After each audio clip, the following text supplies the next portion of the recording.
Hey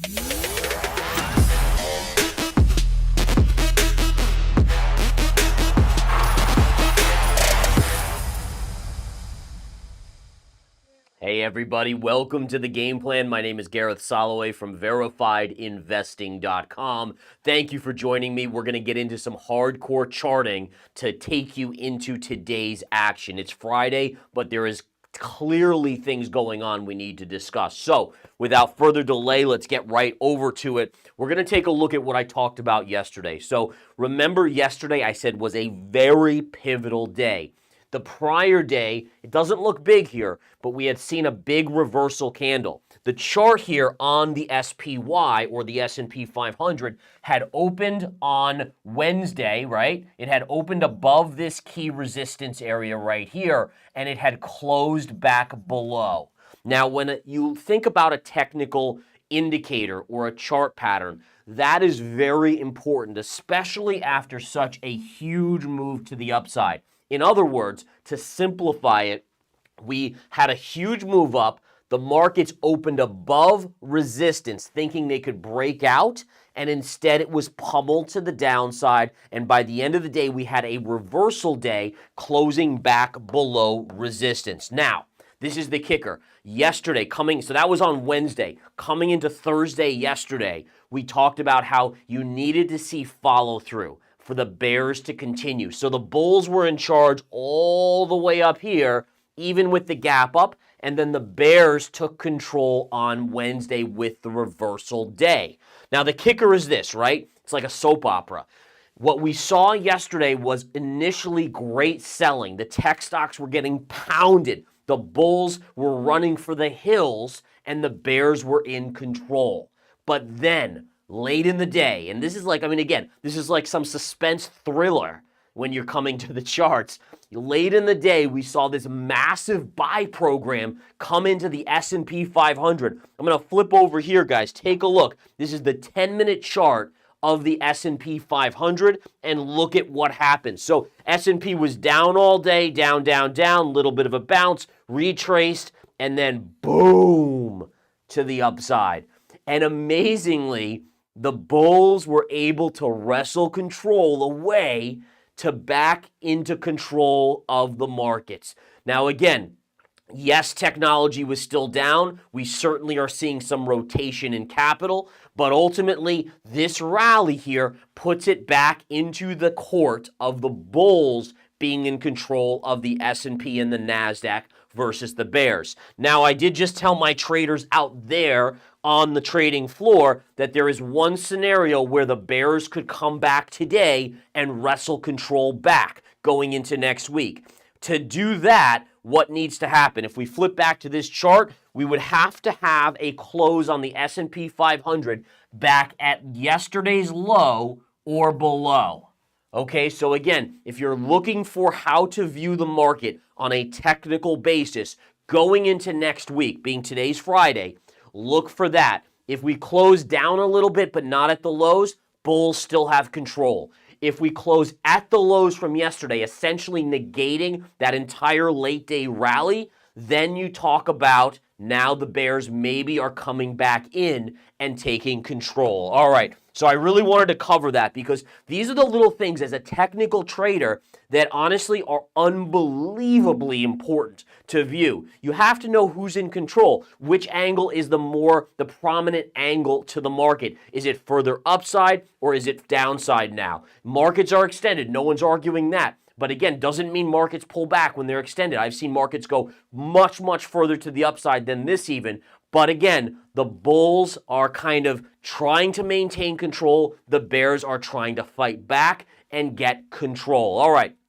Going into the price action yesterday here, guys, so let's take a look. This is the 10-year yield. Notice the 10-year yield actually bounced yesterday, which made for why the markets were selling off, right? When the yields go up, the market tends to go down, which made yesterday's late day surge even more intriguing. Now, just a little side note. Yesterday's late day surge was most likely due. There was an imbalance of $6.5 billion. So $6.5 billion had to be bought into the end of the day. And it was also the end of the month. So you had window dressing, you had a lot of other shenanigans being played that helped contribute to that rally to the upside in the markets late in the day. Again, yields were up, didn't matter yesterday. That late day buy program took it up regardless of yields being up, which usually causes markets to go down. Today, we're basically having a flat day on the yield. If we flip over to the US dollar, this is the dollar 10-minute chart, you can see we're generally trending up. If we go to the daily chart, same kind of deal. We're trending up just a little bit.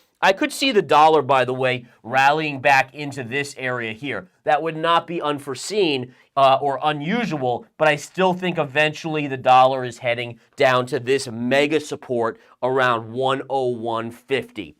Okay, so we've covered that. Now again, going back to the NASDAQ, let's flip over to the NASDAQ 100. The NASDAQ 100 here, guys, if we zoom in, you could see again, the NASDAQ 100 actually had a down day yesterday. Nvidia was down about 3% even with that late day rally. We saw Meta down quite a bit. All of these stocks were into resistance. We'll cover the Meta chart in just a minute. But look at the trend line, right? So this, again, just like the S&P, we're at some pivotal levels, and we're dealing with it. We've touched this line here. We were up here. We reversed. Yes, yesterday was a down day on the NASDAQ 100, which makes it slightly less bullish and more bearish than the S&P, which had a nice gain by the end of the day. But again, anytime you create a tail like this, where it's a long tail and the rally comes up, it still means the bulls are fighting. They're still trying to keep control of this market. Okay, now ultimately, I'm just going to be fair with you guys. I still think the markets are due for a corrective move. But again, the charts are what tell me. Always remember that, guys. What you think, what I think doesn't really matter. What my gut says, what my heart says, what my mind says, no one cares, frankly. The markets and the charts. The charts are the only pure form of honesty we have. And we have to remember that. It doesn't matter if I'm like, oh, that was shady, or oh, that was this. It is what it is. The chart is the chart. Doesn't matter. When you look a year from now, you're not going to remember, oh, it was a buy program end of day. The chart pattern was the chart pattern. That's just the nature of it. Too many of us impose our views onto the market and onto the charts, trying to make it be a certain way, when in reality, you have to just say, whatever happened, happened. My job is to interpret that, not to put my emotion or thoughts or feelings into it. Okay. Let's go into a couple charts. Quickly, I just want to show you CRM. Remember CRM, I talked about these two trend lines here and where you were going to have resistance. Yesterday, this was literally awesome. I don't know if any of you guys took this trade at the open, but we opened up here right into those levels. We sold off literally almost $10. Then that buy program lifted it up. But look at how we stopped right at that level yesterday in the game plan. You can go back to it. Obviously, it's all public record on my YouTube channel. You can obviously see I talked about this area right here as resistance. That's right where CRM stopped. Next, let's take a look at Ulta. Ulta Beauty reported earnings yesterday after the close. Take a look at this pre-market and after-hours data. Big pop on this, basically from 425 to 477. The question is, where is this going to have resistance? Well, let's flip it over to the daily chart. The only chart level I see, right, if we look at this, we have a big move up, we kind of came down, we started to rally. One thing we do know is that we're trading right here around 477. That's where we currently are pre-market. The obvious pivot point that you can see on this is right here, that pivot point. That pivot point is at approximately 487. Okay, so 487. That's an approximation, but that would be your first technical resistance. So to be honest, you're at 477, so there could be another $10 of upside before Ulta, ULTA is the symbol, runs into resistance here. All right, now if it gets up there, will I look to short it myself? I'm going to obviously be looking at the factors that I have there. How does it get there? But that would be the first level I would consider on the short side. Next chart we go to is Fizer. Fizer getting some negative news this morning. If we flip over to the intraday here, take a look at this drop on Fizer. A nice drop down to about $28.98 after closing above 30. So that's a pretty good drop for Fizer. But ultimately, what are we talking about here? The stock has already been beaten down. And again, look at these trend lines down here that I have. So I'm actually in the camp that this is starting to look intriguing as a swing trade opportunity. If I flip over to this chart, look at this bigger chart right here. Right? So we have pivot points going back here. We have pivots all the way over here, right through here, and right in that area. We have this low matching to here and here and here. And so ultimately, we know that on COVID and the COVID vaccine, this was at $60. It's now 50% decline, right? So it's down 50%.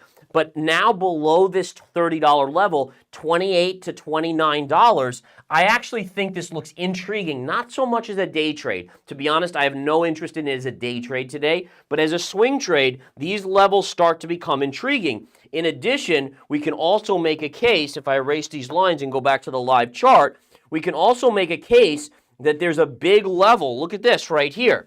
Look at these lows here. These lows right here, all the way through here, right through your COVID low, and if you connect them, that is right around $27. So again, we're trading just below 29. I do think there's potential for it to go down to maybe 27, but somewhere in this range, it honestly starts to get interesting as a swing trade or as a longer-term investment. Pays a pretty good dividend too. So again, chart-wise, starts to look intriguing, but again, somewhere between 28 and 27, I would say maybe a little bit below 27, that starts to look intriguing.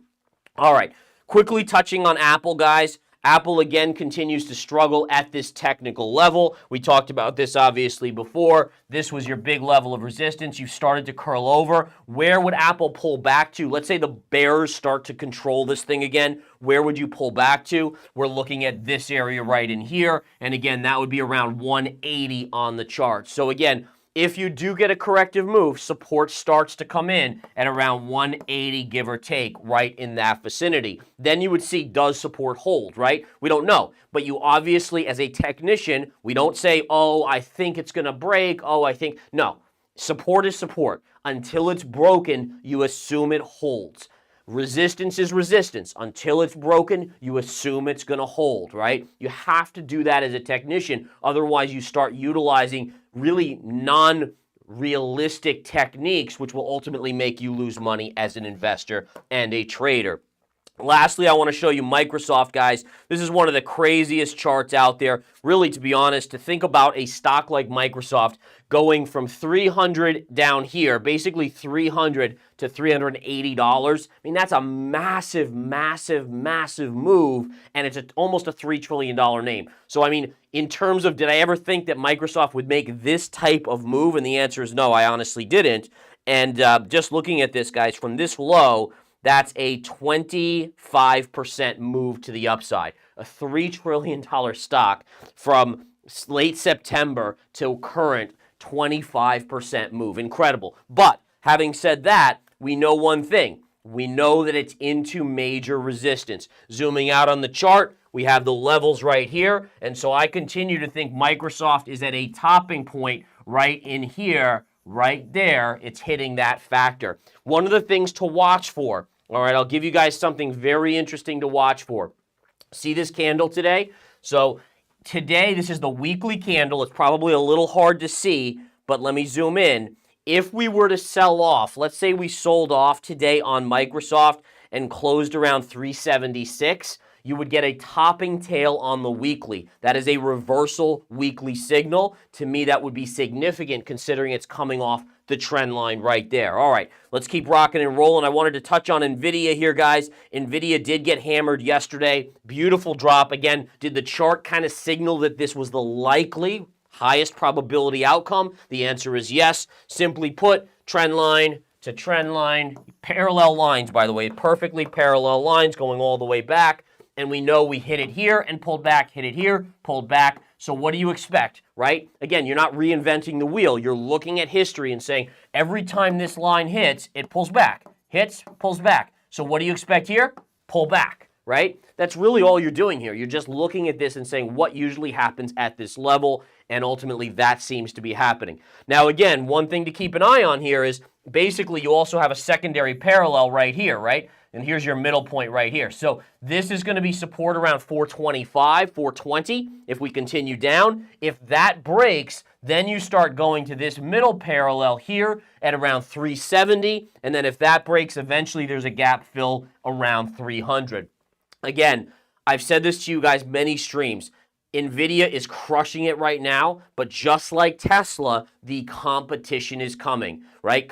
Think about this. Tesla, we know, had amazing cars a few years ago that there was no competition that could come close. Now you have serious competition, and that's causing them to drop their prices. Their margins are going down. Same thing will happen to Nvidia. It may take a year or two, but it will happen, and eventually Nvidia will come down and at least fill this $300 gap. Question is how long, right? And that I honestly don't know. 6 months, a year, 18 months, we will find out. Okay, let's jump over here to this other chart. So I want to go over Bitcoin, guys. Again, Bitcoin, everyone getting super excited today about Bitcoin as it's breaking up over this level. It made a new high, new 52-week high on the charts. But the negative here is this, right? Is that we've seen pierces of this line multiple times. In fact, I want to go over and zoom in, right? So, I mean, if we just look at this, we have here pierce, here pierce, here pierce, here pierce, and today pierce. So this isn't abnormal, and it's very early in the day. And so while I agree, I do still favor a breakout on Bitcoin, you have to say that we need to see where it is per the close, right? And then also over the weekend, volume gets lighter, and I don't necessarily trust it. But ultimately, where does today's candle close? Because look, it was all the way up here, and now it's all the way back down here, right? We're only about $300 over this 38,000 level. So we need to see a daily close with that confirms the next day or so, and then we can talk about further upside. Now, some of you guys have been asking about, well, where is your max upside on Bitcoin? All right, now ultimately, I still think, by the way, and I've said this before, people have been like, oh, well, what about 15,000 again, or 12 or 10,000? Remember, there's one case where Bitcoin goes to 15 to 12 to 10. The only case that happens, in my mind, is if the stock market collapses 50 to 60%. Like basically, if we get in a scenario where we see a 2008, 2009 scenario where you have a massive run for safety, where there's a massive collapse, let's say we have inflation staying high, the economy starts to crater, the Fed can't lower rates enough because inflation is still high or whatever it may be, that would be a scenario where Bitcoin could still head down to 15, 12, or 10. Other than that, I don't see it anymore. I really do not. Okay, but let's talk about upside. Where could Bitcoin go on the upside? To do this, check this out. We're going to zoom out on the chart. In fact, let's even go to the weekly chart. All right, so if we go to the weekly chart here, there's a couple lines of confluence in the chart that I do think are worth paying attention to. So basically what I did was I took this high going back, I believe this is the 2019 high here, right? If we connect that high through the lows of the bull market here, through the lows of this pullback, and that line is extended out, you get a pivot point here.